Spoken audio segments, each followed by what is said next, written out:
पूजा की शादी के लिए उसके घर वाले लड़का देख रहे थे। इसी वजह से उसकी मम्मी उसे रसोई में कोई न कोई खाने की चीज बनाना सिखा रही थी। मम्मी, मैं कितनी मर्जी कोशिश कर लूं, मैं ठीक से चावल नहीं बना पा रही हूँ। बताया तो था कि ठीक से नाप कर पानी डाला कर, तू फिर वही गलती दोहरा देती है। अगली बार जब मैं खाना बनाने खड़ी होंगी तो तू साथ खड़ी हो जाना और बिल्कुल ध्यान से देखना कि मैं कैसे चावल बनाती हूँ। ओके मेरी प्यारी मम्मा। पूजा की माँ लड़के वालों ने पूजा को पसंद कर लिया। कल हमें रेस्टोरेंट में बुला रहे, वो चाहते हैं कि कल ही रोका कर दे। कल? फिर तो हमें भी तैयारी करनी होगी। चावल की बात बीच में ही रह गई और पूजा की शादी की तैयारियां शुरू हो गई। खूब धूमधाम से पूजा की शादी हुई। शादी के बाद पूजा अपने ससुराल पहुंची। पूजा ने सबके लिए हलवा बनाया और सबने हलवे की बहुत तारीफ की। बहुत स्वादिष्ट हलवा बनाया है, सचमुच बढ़िया घी डालकर भुना हुआ हलवा है। हलवा बिल्कुल सही चीनी डालकर बनाया है, मीठा भी एकदम बढ़िया डाला है। हलवा अच्छा बनाया है पूजा, वैसे मैं भी ऐसे ही बनाती हूँ। बाकी चीजें तो अभी तुम्हारे हाथ की किसी ने खाई नहीं है, तो वो तो बाद में पता चलेगा कि तुम बाकी खाना कैसा बनाती हो। अच्छा ही बनाती होगी बहू, जैसे तुम बढ़िया खाना बनाती हो। मुझे हलवा खाकर यकीन हो गया है कि पूजा बहू भी खाना बनाने में माहिर होगी। सास की बात सुनकर पूजा थोड़ी टेंशन में आ गई, क्योंकि वो जानती थी कि वो सब कुछ अच्छा बना सकती है, पर चावल बनाने के लिए अगर किसी ने कहा तो कहीं चावल खराब ना बन जाए। अगले कुछ दिन तक तो पूजा ने खाना नहीं बनाया, पर धीरे धीरे जब पूजा रसोई में खाना बनाने लगी तो ऐसे ही एक दिन, पूजा मैंने राजमा बना दिया, तुम चावल बना लो। चावल? हाँ चावल, जीरे वाले। क्यों, क्या हुआ, नहीं बना सकती क्या? नहीं नहीं, ऐसी बात नहीं है भाभी, बना दूंगी, बना लेती हूँ। पर उसे यही चिंता थी कि उसके चावल खराब ना हो जाए। काफी देर तक पूजा सोच में डूबी रही। अचानक कुछ मेहमान मिलने के लिए आ जाते हैं। क्या बात है पूजा, तुमने अभी तक चावल नहीं बनाए? तुम्हें पता है ना मामा जी मामी जी वगैरह सब खाने के समय आए तो राजमा बने हुए हैं। तुम्हें एक चावल बनाने के लिए बोले, तुमने अभी तक वो भी गैस पर नहीं चढ़ाए। भाभी वो चावल भिगोए थे, बस बना ही रही हूँ। अब पूजा के पास चावल बनाने के सिवा और कोई चारा नहीं था, क्योंकि पहले ही अलका उसे 2 बार टोक चुकी थी। पूजा ने चावल बनाना शुरू किया। बीच बीच में उसकी जेठानी उसे देख रही थी। पूजा, ऐसे काम नहीं चलेगा। देखो मैं इतने काम एक साथ कर लेती हूँ और एक तुम हो जो एक काम करने में घंटों लगा देती हो। अब जल्दी से चावल बना लो, मेहमानों के लिए खाना लगाना है।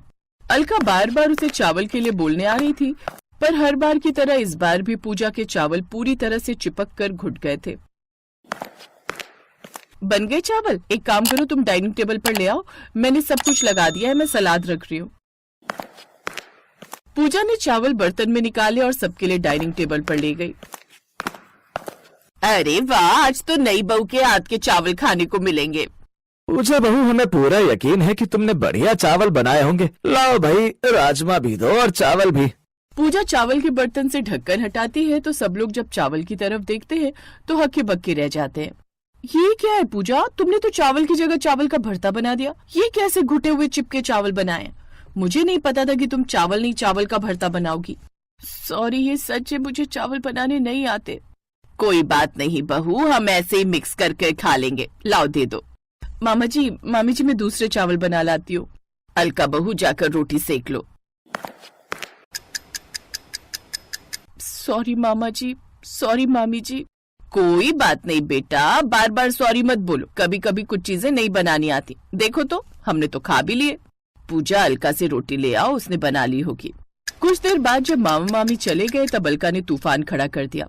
आपको पता है देवर जी, पूजा ने दोपहर में चावल का भरता बना दिया था। इतनी शर्म आ रही थी मामा जी मामी जी के सामने। बताओ तो वो क्या सोच रहे होंगे कि छोटी बहू को चावल बनाने नहीं आते। पूजा की जेठानी इतना शोर मचाकर उसका अपमान कर रही थी कि पूजा की आंखों में आंसू आ गए। बस भी करो अलका, कितना सुनाओगी? अरे नहीं आते तो क्या हुआ, मैं बनाने सिखा दूंगी बहू को चावल। पूजा बहू, चिंता मत करो, आज जो गलती तुमसे हुई है उसके लिए पछतावा करने की कोई जरूरत नहीं। कुछ चीजें ऐसी होती हैं जो हम ठीक से बना ही नहीं पाते। अब मुझे ही देख लो, मैं जब भी आटा गूंथती हूँ तो मेरे से आटा ढीला हो जाता है, मैं आटा सख्त गूंथ ही नहीं पाती। अलका बहू, तुम भी तो कई बार जब कढ़ी बनाती हो तो कभी तो बहुत अच्छी बन जाती है, कभी बिल्कुल नहीं बनती।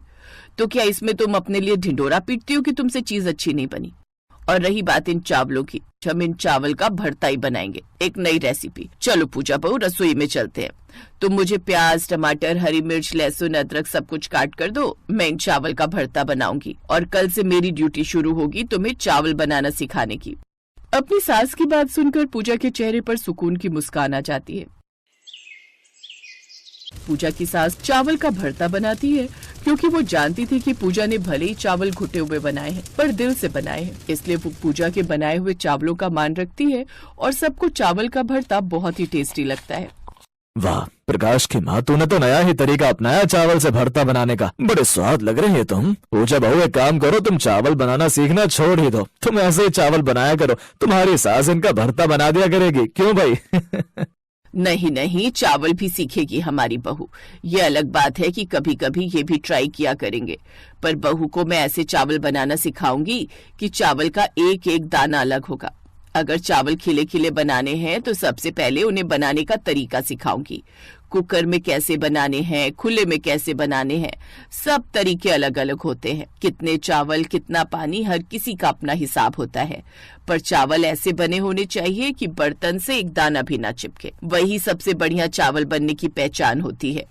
थैंक यू माँ जी, आपकी जैसी सास पाकर सचमुच मैं बहुत खुश हूँ। सॉरी पूजा, कल मैंने कुछ ज्यादा ही बोल दिया था, पर मैं भी तुम्हारी अच्छी वाली जेठानी हूँ। मुझे पता है भाभी, आप भी बहुत अच्छे हो और यहाँ पर सब बहुत अच्छे हैं। सब मुझे समझते हैं और बहुत प्यार देते हैं। पूजा की सास उसे चावल बनाने का सही तरीका बताती है। कुछ दिनों बाद पूजा बहुत अच्छे बढ़िया खिले खिले चावल बनाना सीख जाती है, पर कभी कभी उसके ससुराल में अब चावल का भरता भी बनने लगा, क्योंकि कहीं न कहीं पूजा के हाथ के बने चिपके चावल एक नई पसंदीदा डिश बनी।